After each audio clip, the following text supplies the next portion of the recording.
بسم اللہ الرحمن الرحیم. دوستوں آج ایک بڑا اہم موضوع لے کے آپ کو حاضر ہوں. جیسے کہ آپ نے میری پوسٹ بھی پڑھی ہوگی جو میں نے عثمان مرزا کے بارے میں کی تھی.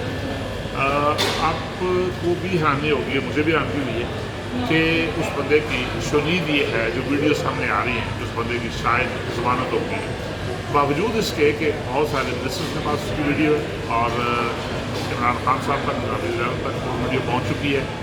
آج کہیں اٹھتے اٹھتے خبر یہ سنی ہے کہ آئی جی اسلام آباد نے کہا جی میں خود اس کیس کی نگرانی کر رہا ہوں، لیکن ہمیں اس وقت تک جو نیوز ہیں کوئی بھی حوصلہ افزا چیز نہیں مل رہی. میں صرف آپ سے اتنا کہنا چاہتا ہوں کہ ہم جتنے اوورسیز پاکستانی ہیں، میں اٹلی میں ہوں، آپ جہاں جہاں ہیں اوورسیز پاکستانی اپنی آواز ضرور بلند کریں اس ظلم کے خلاف.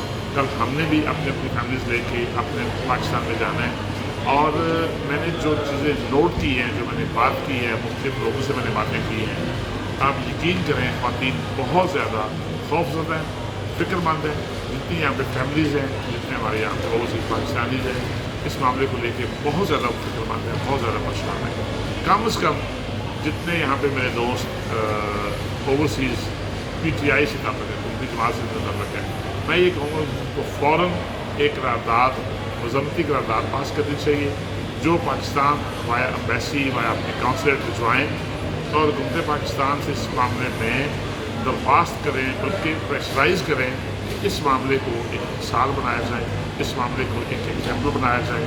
اس وقت کو جس نے اتنا بڑا یہ ظلم کی ہے، 2 زندگیاں تباہ کی ہے، اس کو اس کی سزا دی جائے اور ایٹ لیسٹ اس کو ایک مثال بنا دیں. بہت سارے واقعات پہلے ہوئے جن کا کوئی پسانے آتے ہیں، کم جب اس واقعے کی کم مثال بنانی چاہیے. سوشل میڈیا کی طاقت سمجھنے کے لیے آپ دیکھ لیں بڑے بڑے وسائل سوشل میڈیا پہ ڈالے ہیں.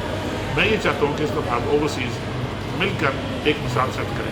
میں انتظار کروں گا کہ آپ میرا اس معاملے میں کس حد تک ساتھ دیں. اللہ آپ کا مناصر ہو. السلام علیکم ورحمۃ اللہ.